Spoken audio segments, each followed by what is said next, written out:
Hi, my name's Dylan, Hi, my name's Maria. and this is our presentation on the adrenal gland. In the human body, the endocrine system is comprised of the anterior pituitary gland, the posterior pituitary gland, the pineal gland, the thyroid gland, the pancreas, the ovaries, the testes, and the topic of today, the adrenal gland. Let's explore exactly what the purpose of the adrenal gland is. What is the endocrine system to start off? The endocrine system is a complex network of glands and organs that use hormones to control the body's reproduction, energy levels, moods, metabolism, and growth and development. The endocrine system has a few organs that Dylan already mentioned. The endocrine system also controls essentially every process of the body. For example, the hormones that are released by the endocrine system are being constantly regulated. The pituitary gland plays a big part in this monitoring if it is sensed the body producing too many hormones, and it's up to it to send messages out to stop production of hormones, along with if the body needs more of a particular hormone. If that happens, it will send messages to make more. The process is called homeostasis. Now we're going to talk about one gland, the adrenal gland. So what exactly is the adrenal gland, you might ask? Well, the adrenal gland produces hormones, adrenaline, and noradrenaline. The two adrenal glands are two triangular shaped glands located on top of each kidney. They're called suprarenal glands, the adrenal cortex, and the adrenal medulla. They help control your heart rate, blood pressure, and other important bodily functions. It's a vital gland in the human body, most recognized for its importance in balancing hormones, as mentioned earlier. The specific role of the adrenal gland is to release certain hormones into the bloodstream. These hormones are specific for how we respond to stress, while other hormones are crucial for our survival. In the adrenal gland, there are two specific parts known as the adrenal cortex, as I mentioned earlier, and the adrenal medulla. Each part releases specific hormones such as cortisol, aldosterone, androgenic steroids, epinephrine, and norepinephrine.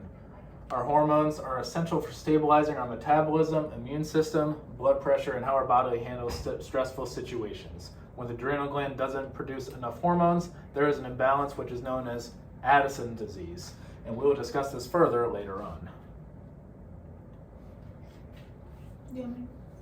What is cortisol? Cortisol maintains how our body uses different carbohydrates, fats, and proteins, along with regulates blood pressure, increases blood glucose, suppresses inflammation, and decreases bone formation. The hypothalamus and the pituitary gland work together to control how much cortisol is released into our bloodstream and create a negative feedback loop when alternating how much we release. Cortisol troponin releasing hormones and adrenaline cortisotroponin hormones. Cortisol is a glucose. I don't know how to say that. Which word? Huh? Which This word? Glucocorticoid. Glucocorticoid, produced by the zona fasciculate, and it helps maintain how our body uses different carbohydrates, fats, proteins. Likewise, it also regulates our blood pressure, suppresses inflammation, and increases blood sugar, and even decreases bone formation. Cortisol is produced in response to the pituitary gland in the brain, which comes to signal into the hypothalamus. This is otherwise known as the hypothalamic pituitary adrenal axis. This must happen in order for the pituitary gland to produce cortisol. More so, the pituitary gland stimulates the adrenal gland to release cortisol into the bloodstream.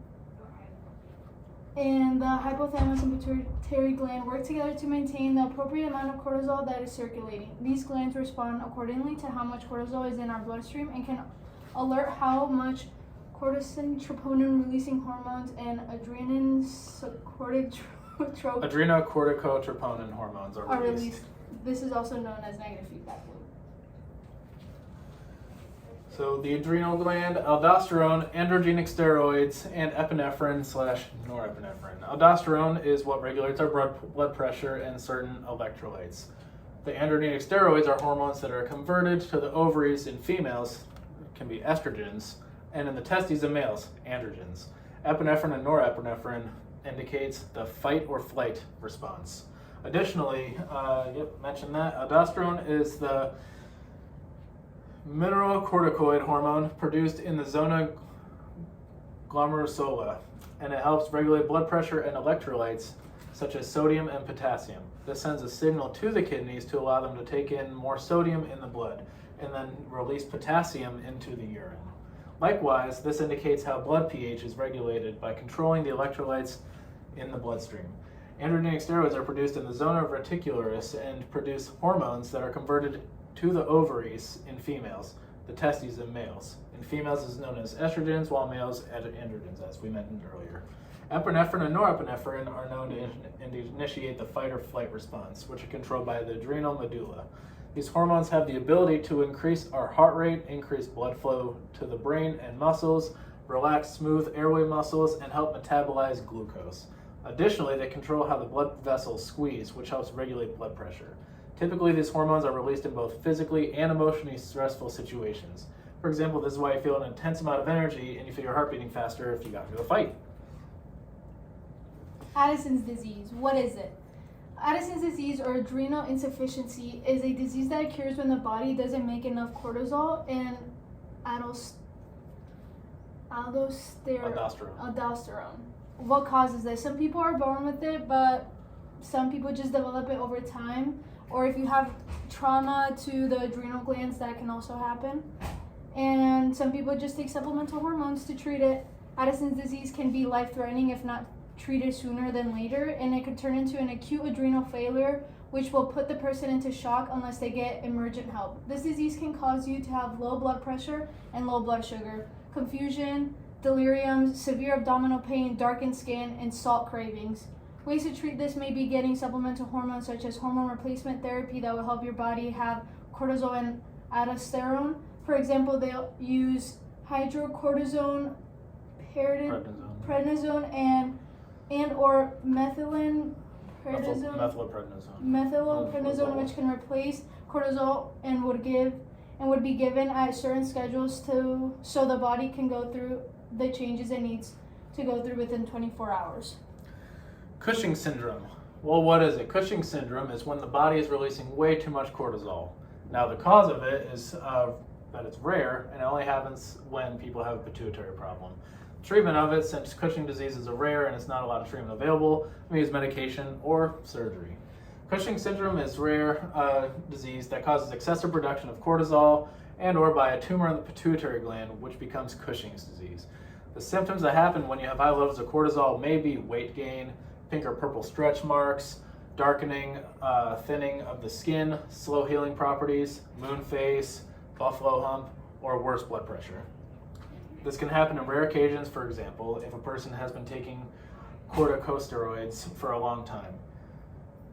A way that this can be treated would be taking medication that would help regulate production of cortisol, or if you're already taking a corticosteroid, to avoid taking too much of it. Another way that this could be prevented would be surgery. This would only be needed due to the fact that if pituitary gland and or adrenal gland has a tumor, or could remove the adrenal. They could also use radiation to help shrink the tumor if it is cancerous. These are our works cited page. Thank you.